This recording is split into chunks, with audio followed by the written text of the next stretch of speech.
काम बताओ ना, क्या काम किया आपने। और नहीं, अगर बोलते काम किए, आए भाई साहब को बुला लो, बताता हूं कि क्या काम हुआ है यहाँ पे शहर में। मैं आप लोगों से एक ही गुजारिश करने आया हूं कि सिर्फ और सिर्फ घड़ी के ऊपर जोर। अच्छा, अब बोलते हैं कि अजीत दादा बीजेपी से के साथ है, तो अभी शरद पवार के साथ चुनाव है, वो कौन है भाई? शरद पवार भी फिर बीजेपी। सवाल करना, अगर वो बोलेंगे चारों हिंदू, तो बोला 2 हिंदू तुम भी लेके घूम रहे हो ना, ये कौन है? नहीं दे। तो ये सब बंद होना चाहिए। और हमारे शहर और हमारे लोग, ये परिवार ने कभी मुसलमानों को तंग करने का काम नहीं किया। ये सच्चाई, मुसलमानों को तंग करने का काम नहीं किया। और अगर कोई तंग करेगा तो सबसे पहले विरोध सईद अली का झेलना पड़ेगा, वो चाहे को। हमको अविनाश यादव, जो मीडिया के लोग भी सुन ले, जब अविनाश यादव ने कहा कि मैंने मुमरा की अजानें बंद करा दिया, सेकंड दौर चल रहा था कोरोना का, बराबर मम्मू, तो मैंने एक क्लिप बनवाया, कौसा जामा मस्जिद, शाफई और मुमरा जामा मस्जिद की अजान को मैंने फेसबुक पर डलवाया कि नहीं, मुमरा में अजान हो रही है, अगर जादव की औकात है तो आके अजान को रोक दे, फिर उसके बाद हमारा फैसला होगा। तो जो है उनको बोलो, जिस जादव को गोद में बिठा के ले चले हो, जिसके पिछले चुनाव में, एमएलए के चुनाव में, वहां के ऊपर जो कलवा में जब उसने भाषण किया था कि मुमरा के लोग आतंकवादी हैं, तब उसका नाम लेके पूरे मुमरा के लोगों के जज्बात का खिलवाड़ किया। मैं बार बार बोलता हूं कि हमारे लोग जो है ना, जज्बात में ना आए, होशियार बने कि किसको कहां चुनना है। जब तक शहर में बेहतरीन अपोजिशन नहीं होगा, आपकी तरक्कियात को हिंदू मुसलमान में करके रखा जाएगा।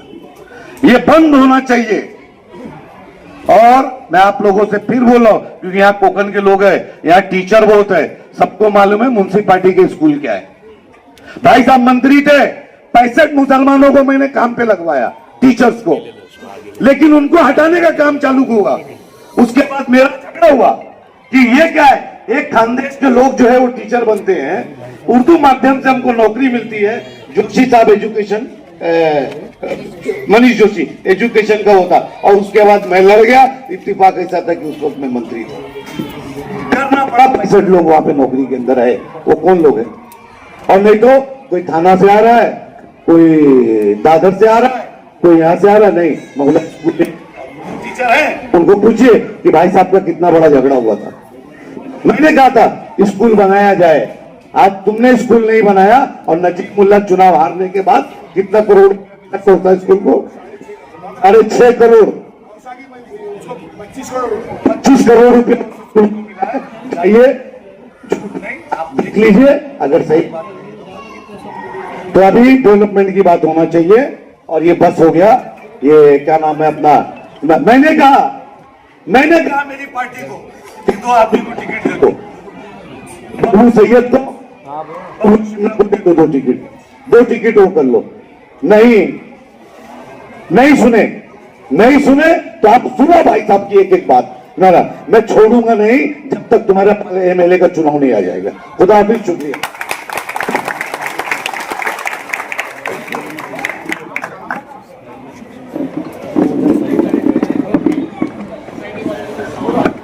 मैं कसम खा के बोलता हूं, जो भी हो फैसला, मेरा ऑफिस वहां मौजूद रहेगा।